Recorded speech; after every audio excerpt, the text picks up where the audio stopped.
Okay, and I will get the PowerPoint up.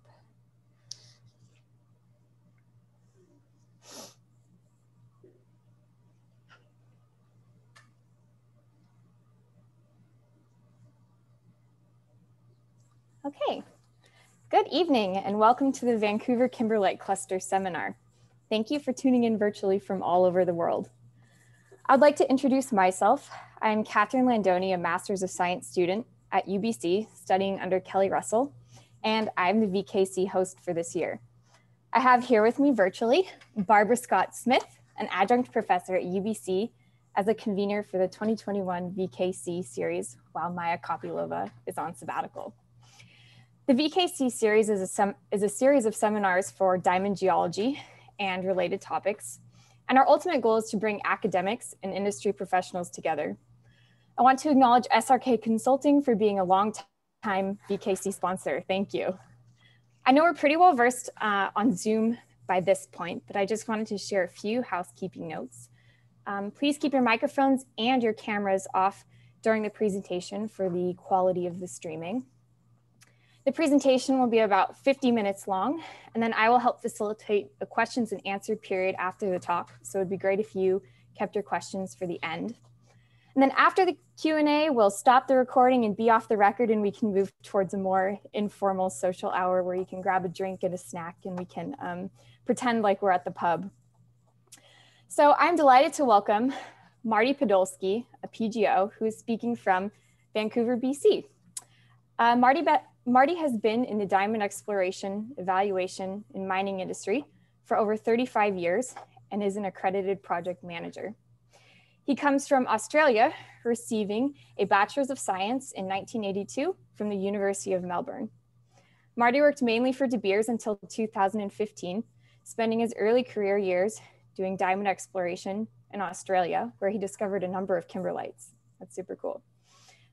Subsequent projects and exploration took him around the world, including projects in South Africa, Botswana, India, and for over 3 years, he oversaw regional exploration in the Sichuan province in the People's Republic of China. In 2000, Marty moved into diamond evaluation, mainly in Canada, and was the Gahcho Project Technical Services Superintendent for 5 years, which is the focus of his talk today. His talk also reflects his experience in desktop to feasibility studies, technical reporting, and due diligence reviews. Following his time at Gahcho Project, he worked for the De Beers Canada corporate technical team and then at the Snap Lake Project. In Marty's free time, he volunteers at Stanley Park here in Vancouver, and I think I saw the Stanley Park Society on this call. Welcome. For the past 5 years, he has been removing invasive plants and helping with habitat restorations and enhancements there. And he is now part of the board of directors of the Stanley Park Ecology Society. Maybe if we were having this VKC session live, we would be able to hear Marty give us a little harmonica performance at the pub. And I'm even told a couple of folks on this call might be joining him with other instruments as well. But I guess we should count ourselves lucky that we get to hear Marty talk about Gahcho diamond evaluation tonight instead. Marty is now an associate with the Diamond Group of SRK Consulting, and his talk will be introduced today by Casey Hetman, also from that group. It's great to have you both from SRK Consulting here, the sponsors of VKC. The floor is now yours. Yeah, thanks, Catherine. I just thought I would say a few words before Marty dives into his presentation. It's great to see some of you out there that are familiar with the early days at Gahcho. So I can see Todd McKinley, Andrew Williams, Joe Joyce. It's great to see you guys. Our history, we've got a lot of people that were involved in the early days there. I think Barbara and I started back in 1997, and we learned a lot from that project, and it was a real treat and to be involved with that team and to see the success and see that operation now at full capacity. So Marty is a good friend of mine and a colleague. We've worked together for 20 years now. I think Marty started on Gahcho about 2001. So he's been in the loop for a long time. And more recently, what he's doing at SRK is he's specializing in writing technical reports for us. So it is a real treat to have him here. He spent a long time on this presentation. probably the better part of a year. If you would have looked at the first draft, it was a brilliant piece of work. There's a lot of details, and we've kind of trimmed it down for this evening's talk. And it is heavy, but I think you will appreciate what he's going to communicate to you tonight. What I also wanted to highlight is one of our challenges is when we're taking a project through, you know, from a conceptual level study to scoping to pre-feas and fees. What's unique about a lot of these primary diamond deposits is there's not really a clear roadmap all the time. So there is sometimes a lot of learning, and there's a lot of flexibility depending on who the individual QPs are for a particular deposit. So Marty's going to take us through some of the details of how Gahcho was handled. And he's going to go into a lot of detail on the Canadian Institute of Mining definitions, as well as Form NI 43-101. Those are very, very valuable tools because it sort of keeps us in line with respect to how we report on these projects. So I won't take any more time, but we'll let him start. Thank you. All right, we'll set up a share screen.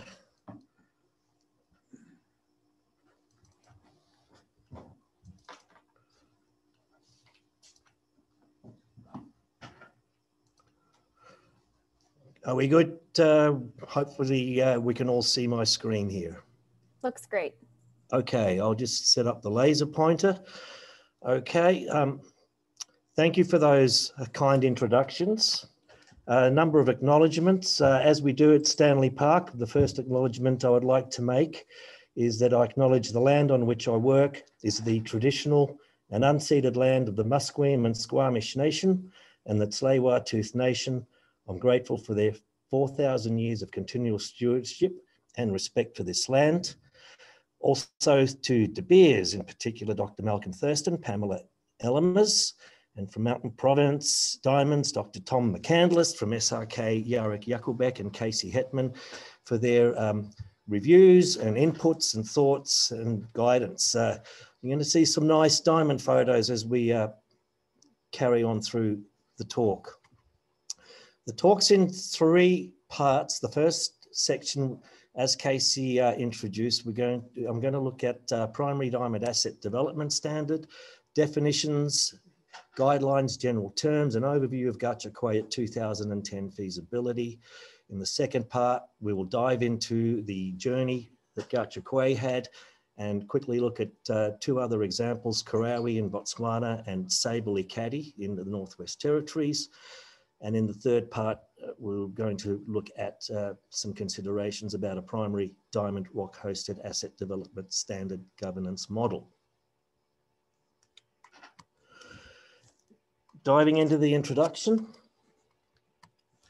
what's a primary diamond asset development standard? I'm just going to encapsulate it. It's about governance of physical and material assets employing multidisciplinary technical systems.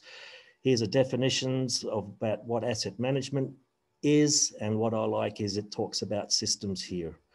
With respect to the general terms of a primary diamond asset standard, we're going to discuss the scope and deliverables. The scope being Canadian Institute of Mining and Metallurgy and Petroleum guidelines, CIM, and Toronto Stock Exchange, National Instrument 43-101 definitions and reporting, with the deliverables being a deposit to measured resource under a De Beers classification system, which is in the public domain and published, and desktop to feasibility study reporting.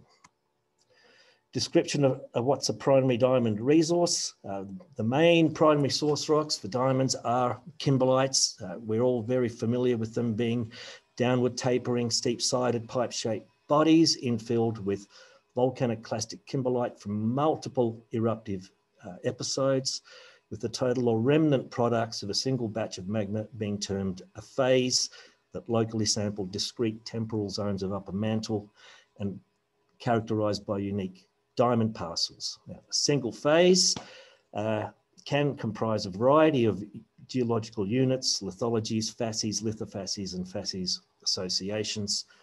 Each phase is contrasting diamond populations, grades, size frequency distributions, and diamond values. It's about establishing the Civ class dollar per carat's what's termed the assortments. The images on the right here, this is a famous image from the De Beers South Africa emplacement model. This is the composite geological model for Gahcho, bearing in mind that Tuzo would sit at about here. The 5034 root zone sits at about this level, and the Hearn root zone sits at about that level. And to give you an idea of diamond populations and size frequencies, this is an example of a 12-meter lift from a 5034 evaluation sample. That's the recovery from about 8.5 tons of material, and there's a nice big 10-carat stone sitting there. Just to set the scene, Gahcho, it's located in the Northwest Territories in Canada. It's about 280 kilometres northeast of Yellowknife. The 5034 kimberlite's been classified as a Group 1 kimberlite, and the pipes are about 542 to 531 million years old. We're going to be focusing on the three resources, 5034, Tuzo, and Hearn. And please bear in mind that the north lobe of 5034 sits about 40 to 60 metres below land surface. Setting the scene, this is the summary roadmap for Gahcho from exploration in commencing 1992 to definitive feasibility study in 2010. Exploration commenced in 1992 through to 1996 with Inukshuk and Mountain Province Diamonds joint venture. They discovered the 5034 kimberlite in 1995 and undertook a PQ mini bulk sampling program in 1996.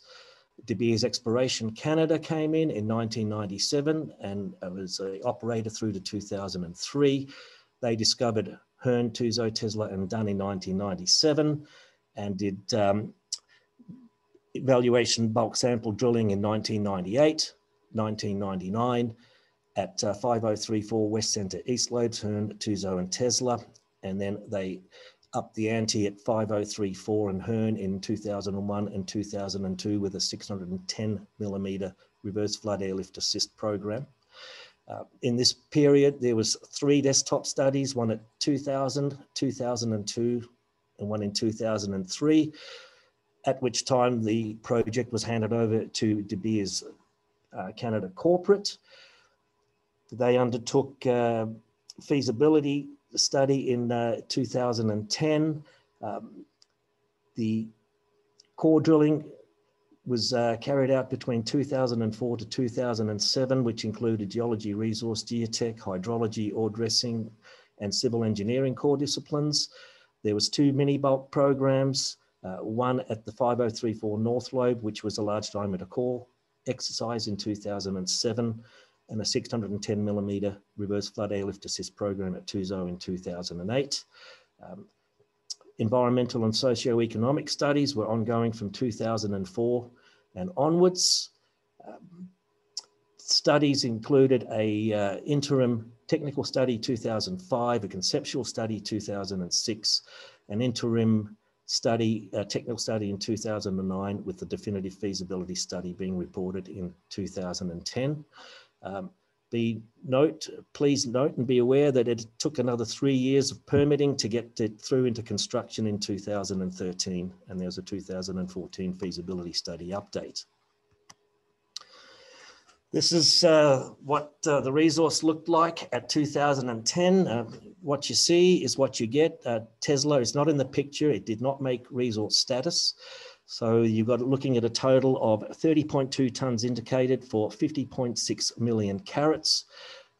The inferred portions are the grey parts of 5034 here, and Hearn there, 5.9 million tonnes for 10.3 million carats. Here's the pricings at that time from 2009, an assumed from low to an assumed high. I see from Mountain Province, they announced in Q1 2021 that they averaged about $71 a carat at 5034.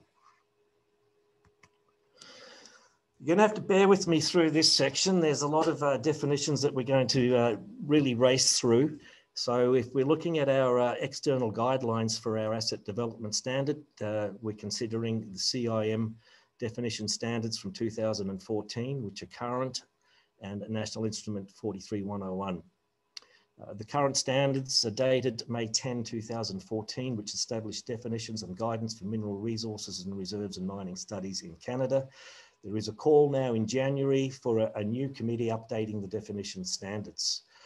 The 2014 standards are incorporated by reference into the TSX NI 43101, Standards of Disclosure for Mineral Projects. And please keep bearing in mind that NI 43101s are about independent judgments of qualified persons, QPs. The reason this came about, I'm sure a lot of us older folks remember Bre-X in the 1990s, Canadian junior, $6 billion global gold fraud. So NI 43101 came into being as a public reporting governance for removals of conflicts of interest by the owning and performing organisations. This chart is a key chart to bear in mind throughout this talk. CIM describes and defines the relationships between mineral reserves and mineral resources. It does not define a deposit. Mineral resources are classified as inferred to indicated to measured with increasing levels of geological knowledge and confidence. An indicated resource has the same geoscientific confidence as a probable reserve. A measured resource has the same geoscientific confidence as for proved. The difference between a resource and a reserve is what is called the application of modifying factors, which are mining, processing, metallurgy, socioeconomic, environmental, legal, governmental factors. This translates to a project being approved and mineral reserves become bankable. These are not bankable. Also bearing in mind that the current best practice guidelines for estimation of resources and reserves is dated 2019. What's a mineral resource? I'm going to focus on the bold text. I'm not going to read these out verbatim. I'm going to talk around these captures and you can read it through your leisure. A mineral resource has a reasonable prospect for eventual economic extraction. The standard specifies diamonds, and when reporting diamond exploration information and mineral resource and reserves, the QP is expected to comply with the CIM guidelines for reporting of diamond exploration results and the estimation of resources and reserves best practice guidelines for rock-hosted diamonds. These are dated 2008 and 2003. The current mineral exploration best practice guidelines were updated in 2018. There is no mention of diamonds in that standard. Looking at the guidelines from 2003 about reporting diamond exploration results, and at that time, Gahcho was at an advanced exploration stage at the 2003 third desktop study. The guidelines are published by Anonymous, which were in fact a group of industry and exploration people involved in diamonds in Canada at that time. And it states that it's designed to govern results of a diamond-bearing prospect or deposit to generate tons, grade, and value estimates that cannot be classified as a resource or a reserve. It talks about mineralization. Confidence must address confidence, and they have a cutoff there where diamonds recovered greater than 0.85 millimeter address grade. At the third desktop study in 2003, the comments were that it's the first time resource estimate to support a conceptual study of the potential of these pipes. The study included inferred resource considered too speculative to have economic considerations applied to them. At this time, the total drill holes, there was 153 drill holes for 29,028 meters, 4,376 tons for 8,470 carats recovered between 1996 and 2002.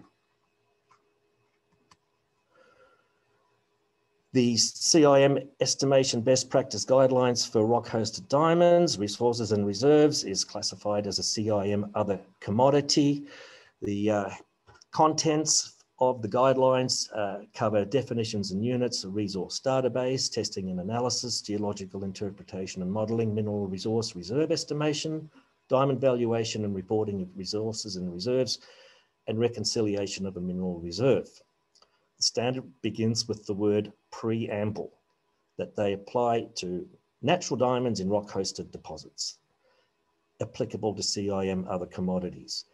With respect to definitions and units, the CIM classification guidelines for measured, indicated, and inferred for resources and reserves states it applies to diamond deposits. I prefer to use the language it applies to diamond mineralization, and keep that word deposit in the back of your mind. Best practice guidelines for rock-hosted diamonds reporting criteria for resources to reserves.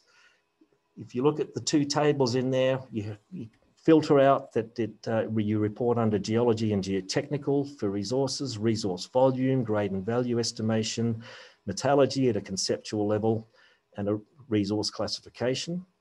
Under reserves, with the modifying factors, the focus is on geotechnical, mine planning, cost and revenue and marketing aspects, metallurgy and reserve classification.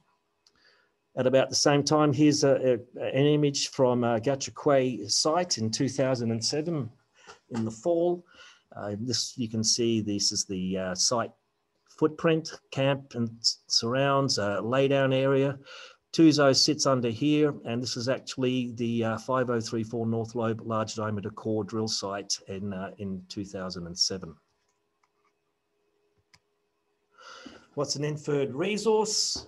And when you're talking about inferred resource, you're at a preliminary economic assessment stage, which is actually defined under NI 43-101.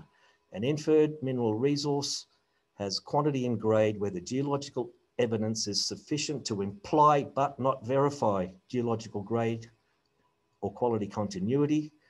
You cannot convert an inferred resource to a reserve.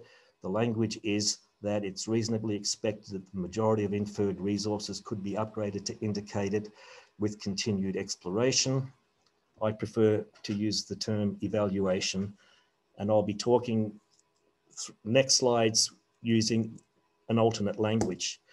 Just to give you an idea of the potential to upgrade, this is the inferred portion of Hearn in 2004. This was the actual model used in the 2010 feasibility study. Now, the language is all about guidelines, requirements, assumptions, and constraints at an RPEE level for your asset development standard. What's an indicated resource? And you're probably at a pre-feasibility and feasibility evaluation stage. An indicated resource has sufficient confidence to allow the application of modifying factors to support mine planning and evaluation and economic viability of the indicated resource, with geological evidence being adequately detailed and reliable through evaluation to assume geological and grade continuity. Here's the numbers again for Gahcho at 2010, just to keep you in the picture of tons and carats. What's a measured resource? At Gahcho feasibility in 2010, a measured resource was not classified. The definition says a measured resource has the confidence to support application of modifying factors to support detailed mine planning and final evaluation of the economic viability of the measured resource through detailed and reliable evaluation, sufficient to confirm geological and grade or quality continuity. At Gahcho in 2009, indicated resource geoscientific confidence was classified, sufficient to produce a feasible Whittle pit shell. A mineral reserve definition. A capture here is there's a caveat in the standard about approvals expectations. Now, the definition of a reserve is it's the economically mineable part of a measured and or indicated resource.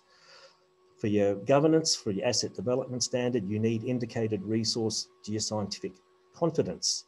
The standard says is mineral reserve need not signify extraction facilities are in place or operative, or that all governmental approvals have been received.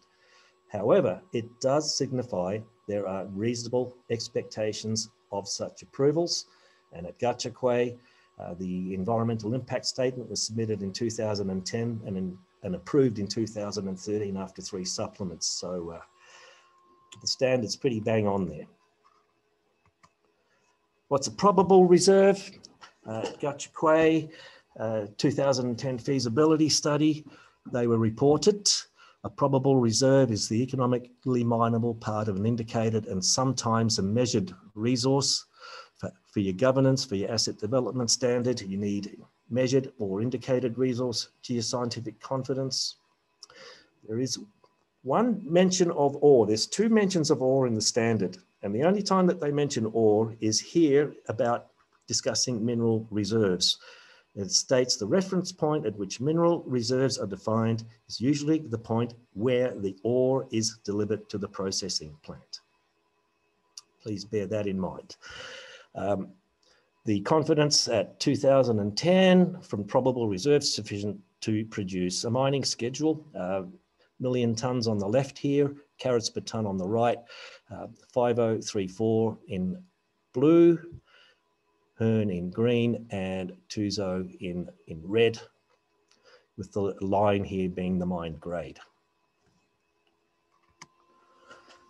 A proven mineral reserve, I'm just going to consider some language here. A proven reserve is the economically mineable part of a measured resource. It implies a high degree of confidence in the modifying factors. The term should be restricted to that part of the diamond mineralization where the estimate would not significantly affect the potential economic viability of the proven reserve. Remembering that you need measured resource geoscientific confidence for your governance. What's a preliminary economic assessment? NI 43-101 defines this. A PEA is a conceptual study of the potential viability of mineral resources. And NI 43-101 requires specific cautionary language that the economic viability of the resources has not been demonstrated. For governance, so you use inferred resources along with a RPEE cautionary statement. Gahcho reported a conceptual study in 2006, which incorporated modifying factors, which included a development core drilling program, which outlined above 145 holes for 20,330 meters. Drilling disciplines being geology resource, mine geotechnical, hydrogeology, civil engineering, and ore dressing. There were ongoing mine engineering studies and environmental and socio-economic baseline studies. And there's a beautiful catch and release pike from a headwater drainage from early fishery survey. Pre-feasibility study reporting. Well, CIM now starts to define a pre-feasibility study. And the nuts and bolts of a pre-feasibility study is a preferred mining method, whether it's underground or an open pit, is determined, and an effective method of mineral processing is determined. That's the stepping stone into a pre-feas study. You cannot use inferred resources. CIM says the requirement for the completion of a pre-feasibility study is a minimum prerequisite for the conversion of resources to reserves. Gahcho in 2009, there was an interim bridging technical report where the baseline estimation and classification of resources was completed. Ongoing modifying factors were being developed, and a pre-feasibility study was not actually reported and released. What's a feasibility study? The feasibility study demonstrates at the time of reporting that extraction is reasonably justified, it's economically mineable. The results of that study may reasonably serve to proceed with or finance the development of the project. For governance, you need probable reserves, which were classified in 2009 at Gahcho. and there's sufficient modifying factors information to produce a feasible open pit design. Okay, that is the end of part one. We're going to dive now into the roadmap, looking at Gahcho in detail for 1992 to 2010 and 2014 update. Then a comparison of Karowe in Botswana, a completely different resource, and then Ekati-Sable in Canada. Exploration drilling overview from 1995 to 2003, grand total of 359 holes for 70,485 meters. That included exploration targets within Kennedy Lake area, 33 holes, 4,711 meters. Delineation at 5034 Hearn, Tuzo, Tesla, Dunn, 145 holes for 32,922 meters. And mini bulk drilling at 5034 West Centre East Lobes, Hearn, Tuzo and Tesla, 181 holes for 32,852 meters. You can see the impact of the drilling and the models as at 2004. These are not to scale. Gives you the idea of the drilling density. Here's a nice shot of Gahcho at the start of the drilling program, a large diameter program in 2002. Camp was bursting at the seams with a maximum of about 110 people. This is actually the large diameter drill rig set up here, and a lucky capture with the drill rig actually being driven down from laydown for the startup of the drilling program. The development drilling overview for feasibility at 2010 was carried out between 2004 and 2008. Grand totals, 191 holes for 33,226 meters. The disciplines being geology, resource drilling, core drilling at 5034 and Tuzo.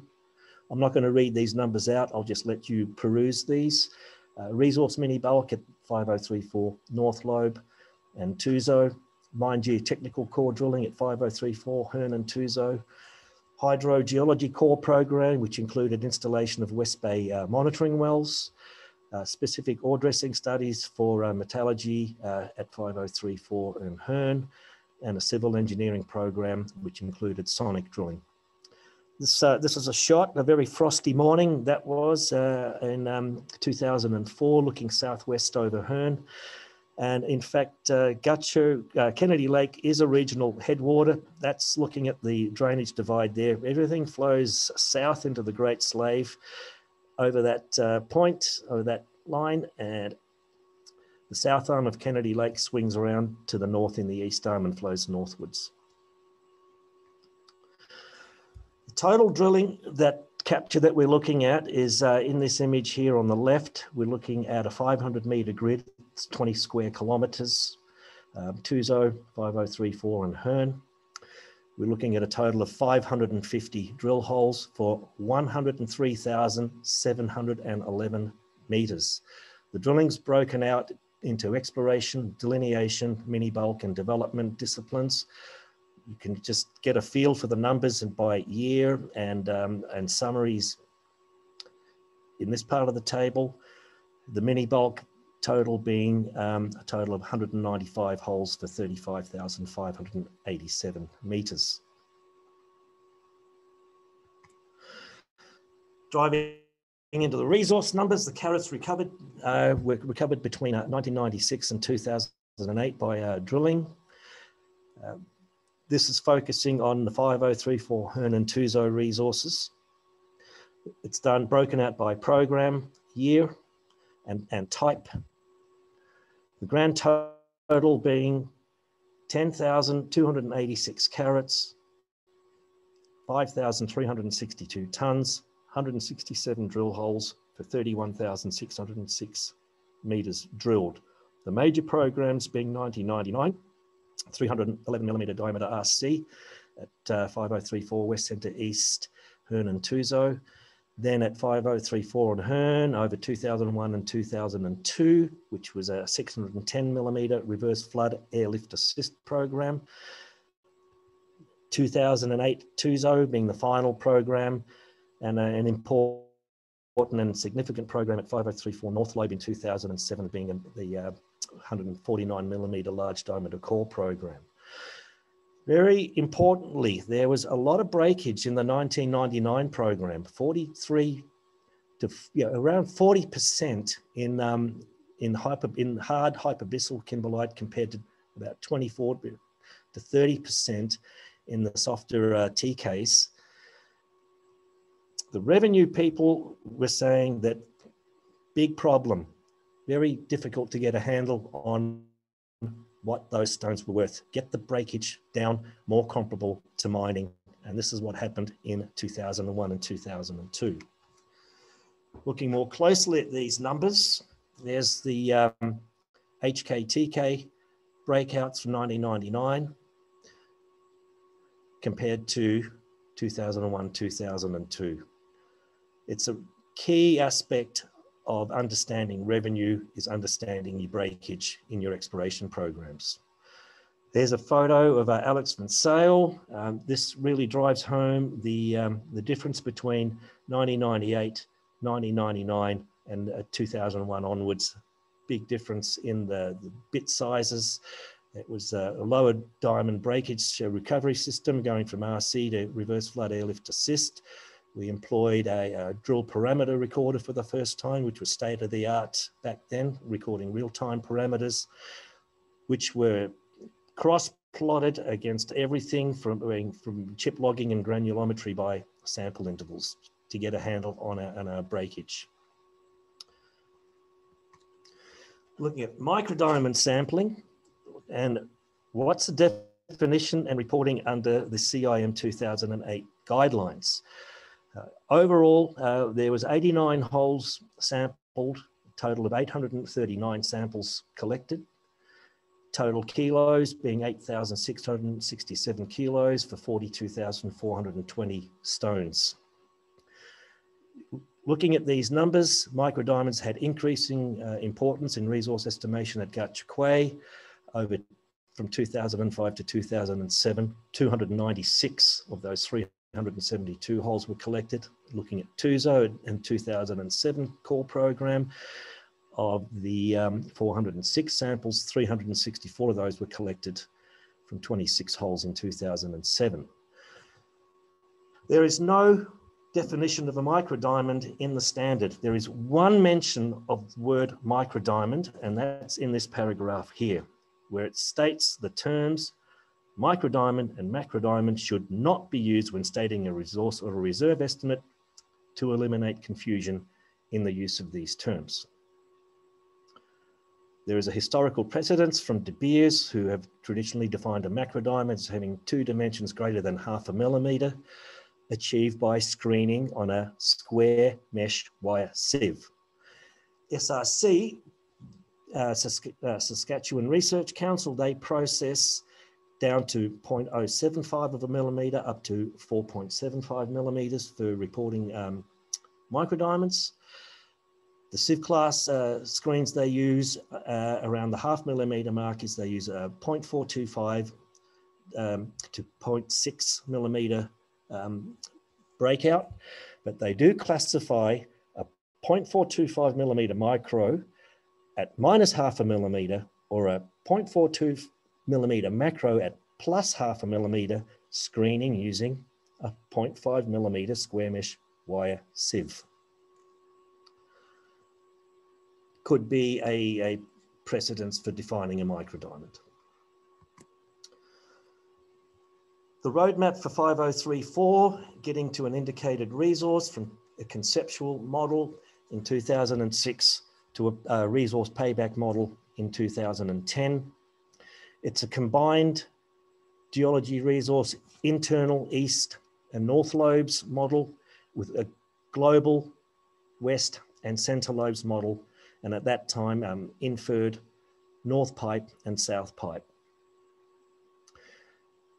The geological confidence from the lobes model was not cutting it with the resource people. They wanted more confidence, which resulted in a core program over the 5034 east and north lobes. 11 holes, 3,661 meters. It produced this nice layered internal geology model, which demonstrated continuity between the east and the north lobe. Also, all of the previous carats had been just recovered from the west, center and east lobes due to accessibility in the winter, being on the lake. The north lobe was not sampled. We also therefore required to get carats from the north lobe just to demonstrate that the diamonds are coming out of the north lobe as well. The resource people said, get at least 100 carats, which was achieved. It was a fit for purpose drilling program. Drill rig was re-engineered to track based so it could hammer through the granite and case and produce 6-inch core. It was a very strict land use permit. It also required unique logistics, buffalo fixed wing, mobilization and demobilization, and singular Chinook helicopter set and tear requirements. And execution of the program required development of custom core bits and drill muds in program.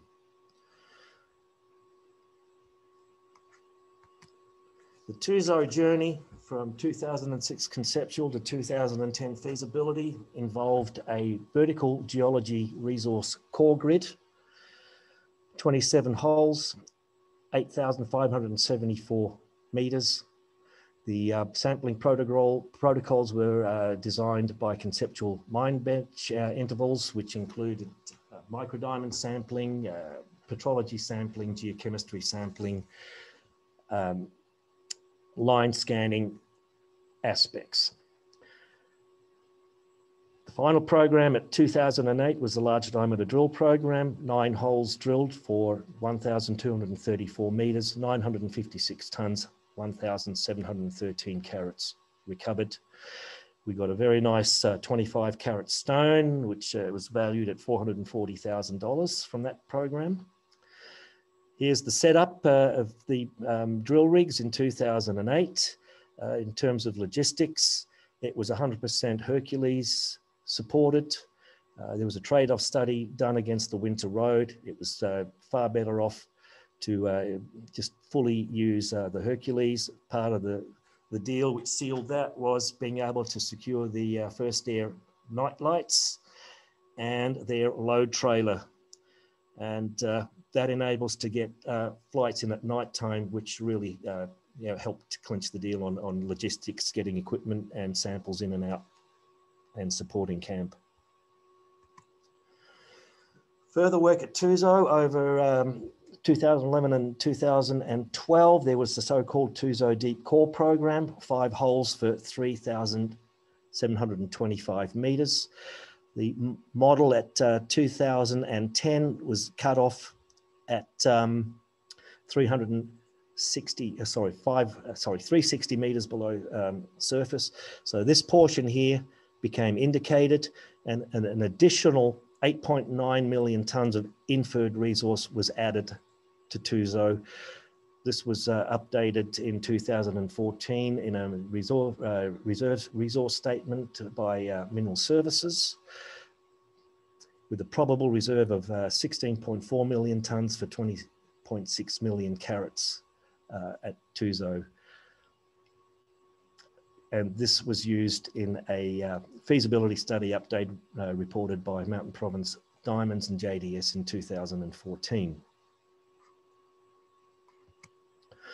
This is the current view of what the Gahcho kimberlites look like today, if they were there without being mined.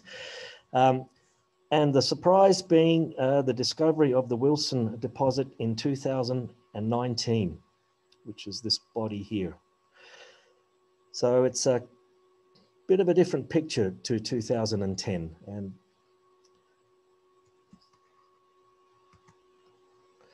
we're going to now look at an example from Botswana, the Karowe AK6 mine.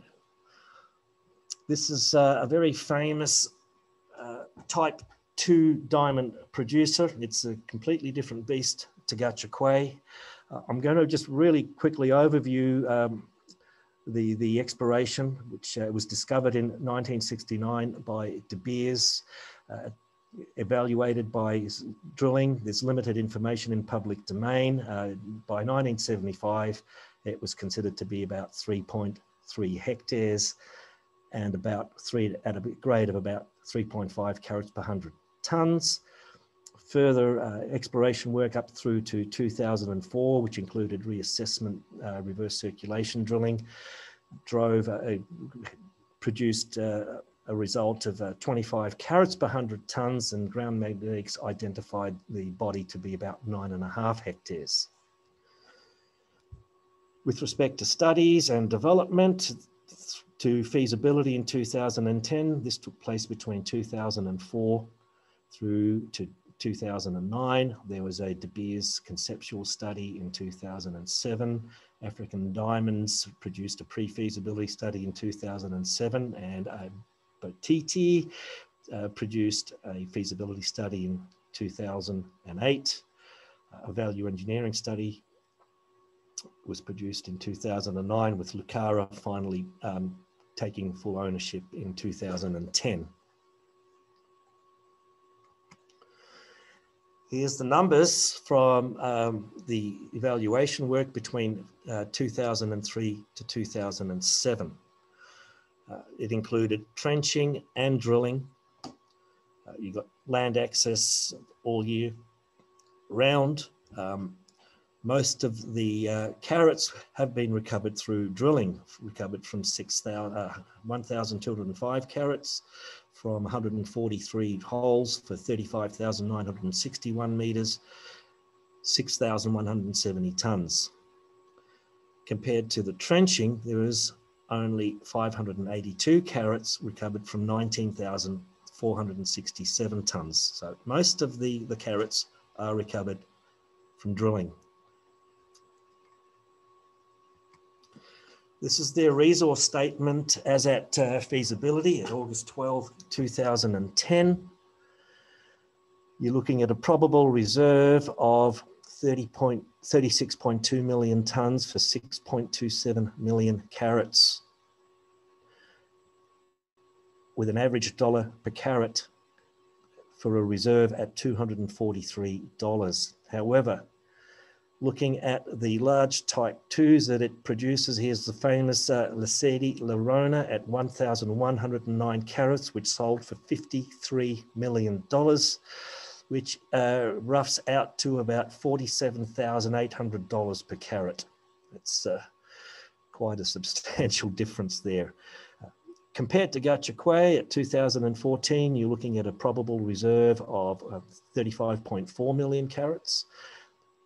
Million tonnes at 55.5 million carats, but at a much lower dollar per carat.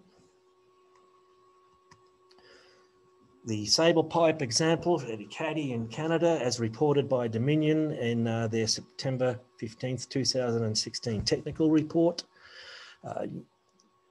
Sable sits up here. Here's the main Ekati infrastructure, with the J-pipe project being across here, near to the Misery site.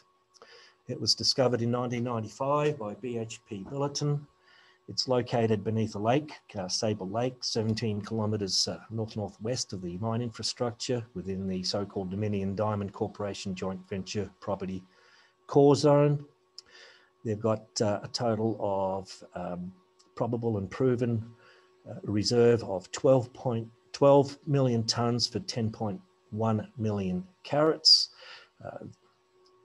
looking at about $132 a carat at 2016 at plus 1 millimetre. Drilling carried out over 1995 to 2015 reported. It's broken out by exploration, delineation and evaluation and mini bulk. You're looking at a total of 79 holes for 18,445 metres. RC component being for mini bulk being 41 holes for 9,248 metres. Here's the plans and cross sections showing you the distribution of the drilling.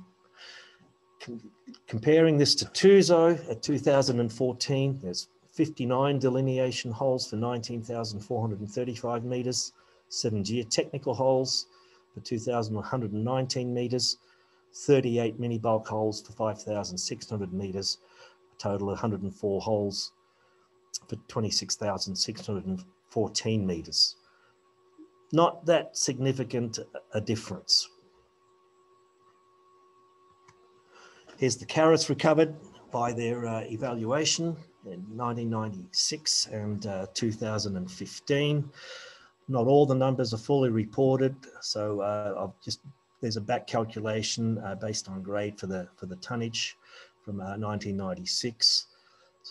Carats recovered being 2,234 carats from 2,831 tonnes. Compared to Tuzo, 2,294 carats from 1,527 tonnes. The results of the work was reported in 2016 in a pre-feasibility study that updated a preliminary economic assessment from 2015. And the feasibility study in 2016 evaluated the development of the Sable pipe as an incremental development opportunity of the J project. That's the end of the second part of the talk. We're now going to dive into the Kimberlite scorecard, primary diamond asset development standard model, and conclusions looking at the De Beers mineral resource classification system.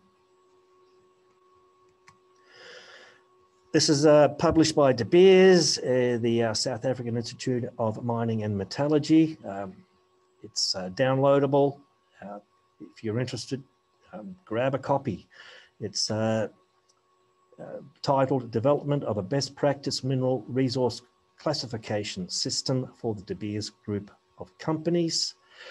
The methodology flowchart is broken into preparation phase step, and then classification phase steps. In preparation, you select a deposit. For classification, you examine geology and detailed delineation work. You collate technical reports, contracts, and documentation, which is key. And in classification, you set up the resource, you create your classification groups. Then for scorecarding, you do a scorecarding and a review, and then a ratification. 5 concepts of historical classification at De Beers, and these are your asset development standard guidelines: geology, volume, grade, revenue, and density. Geology thinking is about the emplacement or depositional model. It's what are your phases. The volume is about where are those phases. It's the constructed 3D geological model. Grade is concerned with data integrity, estimation methodology and process, and validity of results. Revenues concerned with data integrity, size frequency distribution, and assortment modeling and validity of results. And density is concerned with data integrity, estimation methodology and process, and validity of results. In the scorecard, there's 84 questions.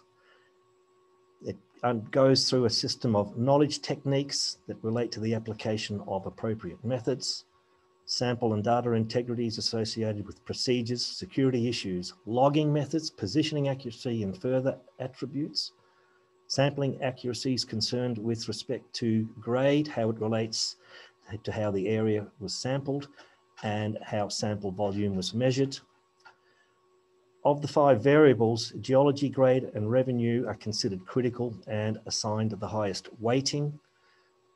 Volume is reviewed as slightly less important, being a constructed representation of the geology, and density is assigned the lowest weighting. For governance, you need documentation and auditing to be able to get through this system. This is the scorecard setup and structure, with the maximum scoring for each of the groups: geology, grade, volume, revenue, and density being 100.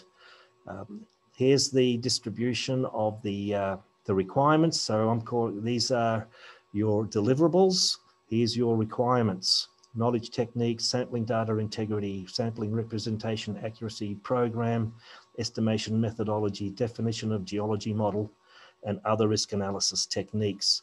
What's important here is the emphasis on other risk analysis techniques for grade, volume, revenue, and density. If you don't get your geology right, then you're not going to get these right.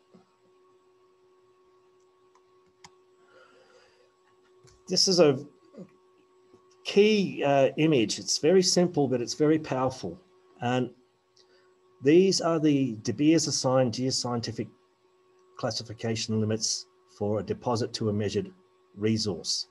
The scorecard averages are calculated with geology grade and revenue having a ×3 weighting, a volume ×2 weighting, and density ×1. So deposit has an overall confidence limit of 0 to 30. It is excluded from what's a resource.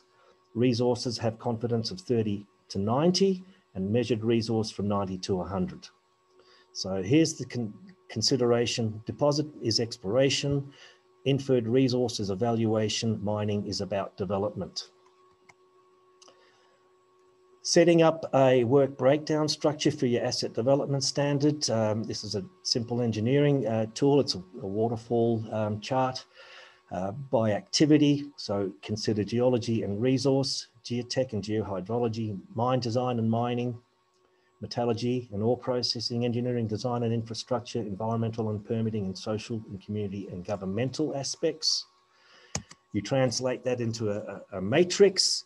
So let's consider going from desktop to feasibility and implementation under geology and resource. You have your tasks and deliverables broken out under geology model, volume, grade, revenue, and density, with your other activities being captured.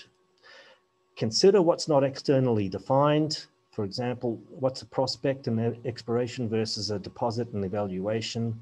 What's deposit versus resource mineralization? And consider your risks for volume, grade, revenue, and density. What's your appetite versus your tolerance? Packaging this into an internal aspect versus your external requirements, lining up sort of, let's say, our apples and our oranges. You have your scorecard confidence here on the left. What's a deposit? You might not like 30. You might want to bunk it up to an overall 40. That's your call. Your scope gateways, you go from early exploration at deposit to an inferred resource at conceptual, to indicated and measured resources at pre-feasibility, to probable and proved at feasibility. You're going from an opportunity, identifying your choices, making your choices, validating your choices, delivering your scope. Your CapEx and OpEx, these are numbers from the Project Management Institute. You might not 100% agree with those, but it's a guide. Your external requirements being CIM and TSX, NI 43101. Inferred resources, a PEA, conceptual, with an RPEEE cautionary statement. Measured to probable is about application of modifying factors. So capture the journey of a primary diamond asset development standard deposit to reserve, desktop to feasibility model. Each primary diamond rock-hosted deposit and resource are comprised of unique diamondiferous phases that have varying exploration and evaluation requirements for geology, volume, grade, revenue, and density. Consideration being a deposit geoscientific confidence is the outcome of exploration of a diamond-bearing prospect. It's a target for further exploration at desktop level understanding. Dealing with an inferred resource, geoscientific confidence is the result of advanced exploration of a diamondiferous deposit. It has a reasonable prospect of eventual economic extraction at conceptual level development. For indicated to measured resource confidence, these are the results of geological evaluation of inferred resources at pre-feasibility to feasibility levels. You've got increasing confidence in grade, volume, revenue, and density of the phases. Development of geotechnical, mining, and metallurgy requirements. Probable to proved reserves apply all of the other CIM resource modifying factors requirements, and they are economically mineable at feasibility to implementation approvals. A message to consider: what's a deposit? Is it volumetrically part of a resource? Geoscientific confidence. CIM defines resources and reserves. Deposit is not clearly defined, and the term is employed in their definition of a resource. De Beers defines a primary rock-hosted diamond deposit on a weighted scorecard average of geology, volume, grade, revenue, and density at less than a 30% overall confidence that does not comprise part of the resource. So in the context and language of this, a primary rock-hosted diamond-bearing deposit is not an ore body, with CIM stating ore in relation to reserves. So some considerations with the 2021 definitions updates, remembering that the exploration guidelines go back to 2003. It does not address microdiamond definition and reporting. The 2008 diamond estimation best practice guidelines should be reviewed against the 2019 update for resources and reserves best practice guidelines. And there's a chance to include definitions of the microdiamond and estimation guidelines in that. And in final comment is that NI 43-101 defines a conceptual study. CIM defines pre-feasibility and feasibility studies. Should conceptual study definition be a CIM definition standard? That's it, and thank you. Thank you. I'll stop sharing my screen. Yeah, great. So now we're going to transition over to the questions and answer period of the talk. I'll open the floor to you all. And if you don't have any questions, I can get the ball rolling. So.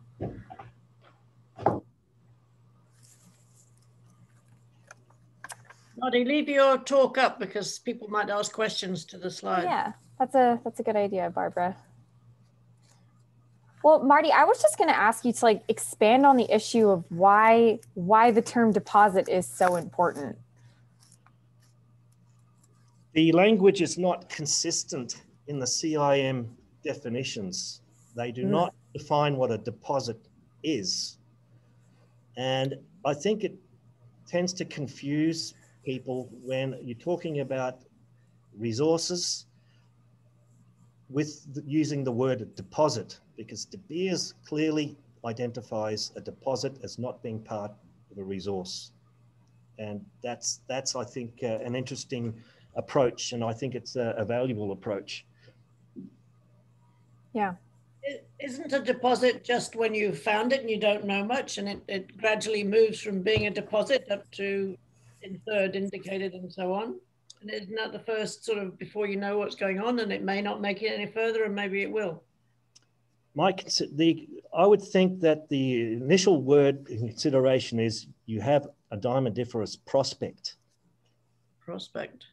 Is that early exploration way to speak. The 2003 standard wants you to talk about tons, i.e. volume, tons, grade, and revenue at that early stage. It's not concerned about how you got there. It's not concerned about all the line surveys and samples and mineral chemistry. So you will get to a deposit level probably through a combination of drilling and geophysics and have a basic understanding, say, look, we've got a globe, it's all global.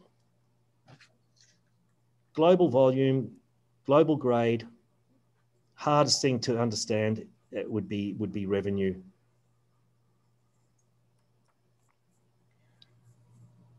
Awesome. Are there any other questions from the audience? And feel free to turn your camera on if you feel comfortable.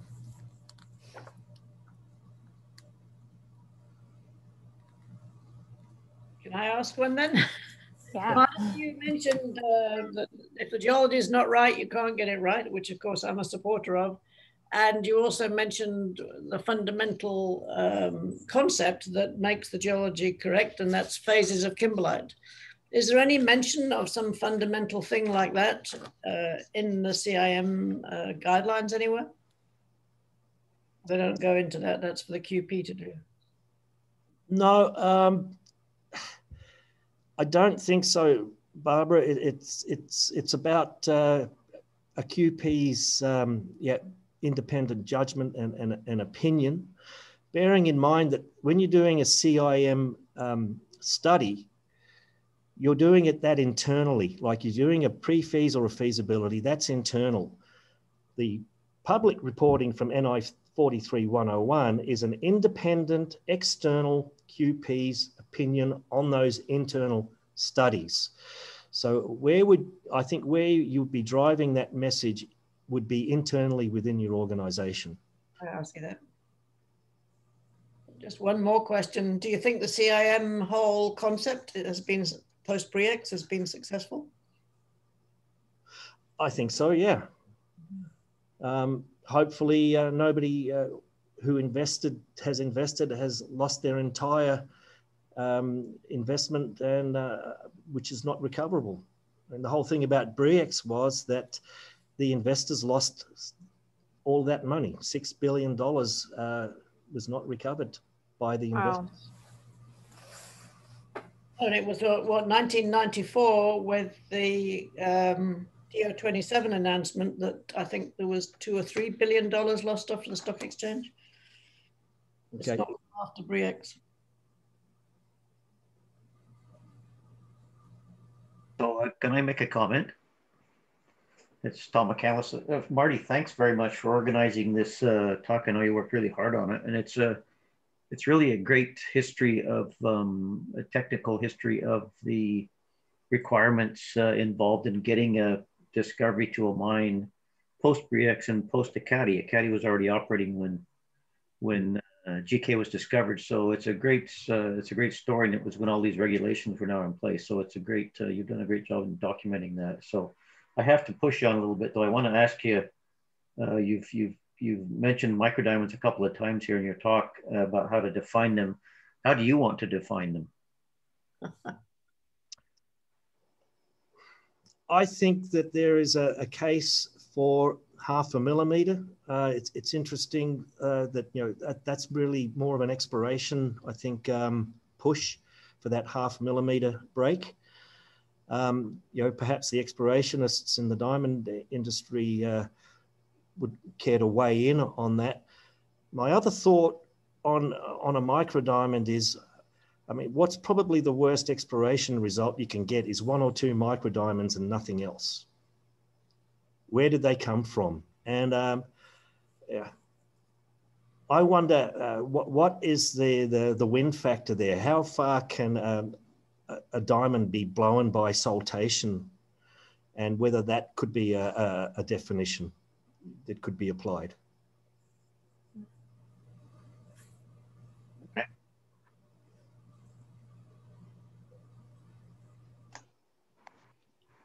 Martin, it's John Brister here from down in South Africa. Just a question, does anyone have a global cost sort of estimate of all the costs that's gone into mountain province evaluation? But because it must be huge, for example, considered or compared to Lucara.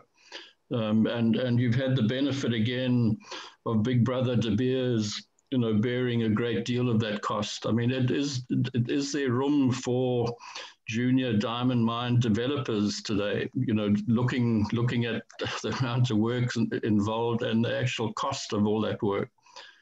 And my second question, what is the bottom cutoff, or what's the number that's consistently used, bottom cutoff these days? Okay, for the first question, I will defer that to potentially Tom. I'm not comfortable in discussing costs, and that it's not part of the presentation. I would urge you to go to your colleagues and discuss that on a one-on-one basis. In terms of bottom cutoff, it generally it's about 1 millimeters. Are the resource statements are 1 millimeter.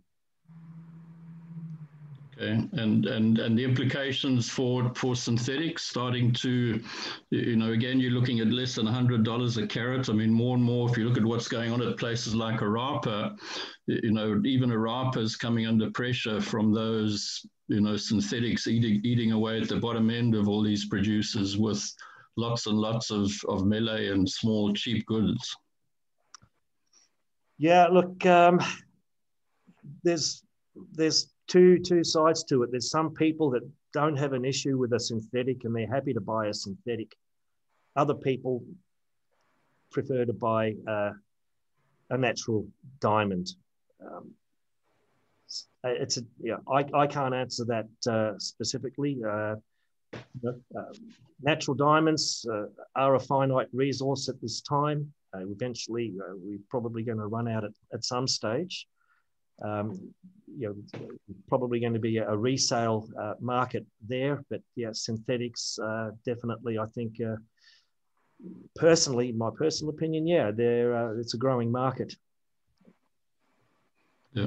Well, hence, I mean, it goes back to my point about costs. If it becomes so expensive to do an exploration and evaluation program, guys, we might as well just go and focus on the synthetics. And I firmly believe, like you're implying, there's room for both. But I'd be very keen if someone has a guesstimate on the costs of that whole mountain province evaluation program. Be a fascinating study. Yeah. I think that's up to the owning and performing organisations to share. I can't comment on that. And I don't know. Okay, thanks. The numbers, so I don't have to worry about it either. But it's a good question, John. The synthetic or the lab-grown stones, I think for lots of other gemstones, there's a market out there for artificial versus real stones, and diamond purchases are an emotional thing, and I think people, depending on what event they're marking, they will buy the stone they feel marks that event the best. So Mpumi, the person that's running De Beers now for Canada and Southern Africa, made a comment in PDAC 2 years ago that from their perspective, their lab-grown diamonds were what she called fun diamonds. It's the kind of diamond you give your 16-year-old if you could afford to give her that for a 16-year-old birthday. And then she leaves it on the tennis court while she's playing tennis, kind of thing. So you're not out that much. And I think that's kind of the way I see the two types of marketing profiles. There's certainly a strong market still for natural stones. Yeah.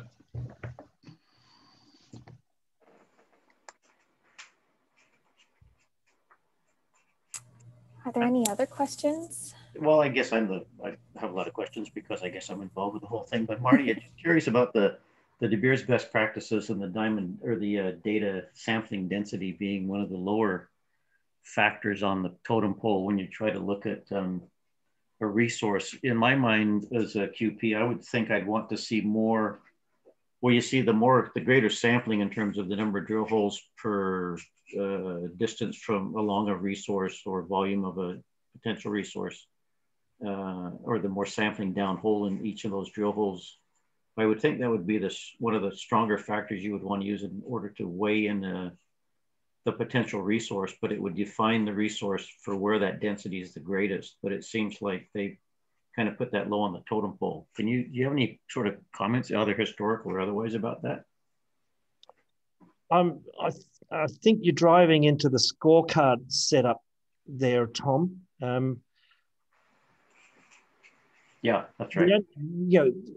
I think the definitive program, well, one of the big definitive programs, as an example, was at Tuzo in 2007. It was a vertical 27-hole core grid.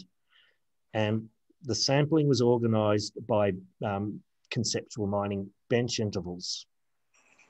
And so there was a good correlation of information spatially by mining bench across the resource. I mean, that's the only way I can really best answer your question. Okay. So that went from a conceptual model in 2006. After that core program, supported by the large diameter resource program, we got there became an indicated resource.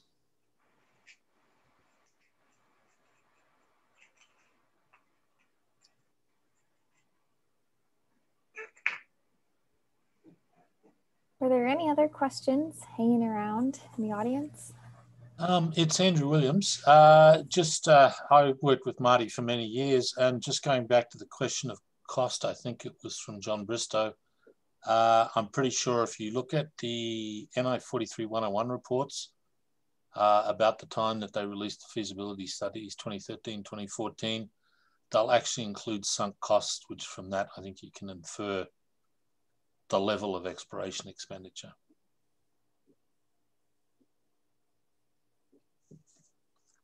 Thanks. That's public domain, John. Mountain Province Diamonds and JDS 2014 Gahcho feasibility study. Yeah. Okay. We're going to do some digging. It'd be very interesting to get someone onto a student or an MBA person to look at some of these costs and the cost of exploration and evaluation done, for example, back at Ekati discovery and what it is today. Another aspect for development is that as each new mine came on in the Northwest Territories, the environmental and permitting requirements got more stringent, and it required more work to be able to get that through the permitting process. So never forget those aspects. You don't get a mine you don't get your environmental impact statement through. You got a resource, but you don't have a mine. I mean, look at what happened at Pebble in Alaska. Yeah. No, it's a big problem, and we should be taking all that stuff seriously because, where can we still go and explore the way things are going, the cost of exploring, and if you don't have public money or shareholder money or, big brother money like a De Beers and Rio, is there room for, as I say, that was my question, is there still room for the juniors and junior explorers? That's up to the performing organisations to consider their risks and opportunities.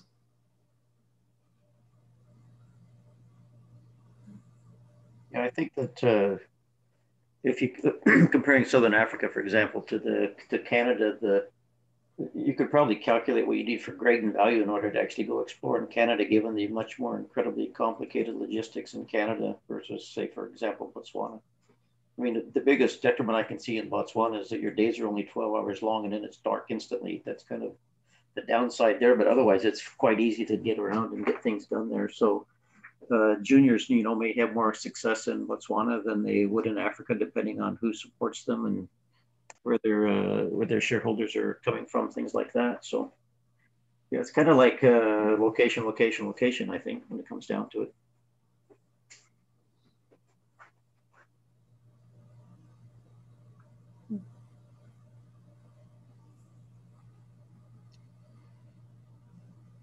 Okay. Any last questions out there? Otherwise, we'll transition into the informal part where I'll stop the recording. Okay, I will stop the recording now.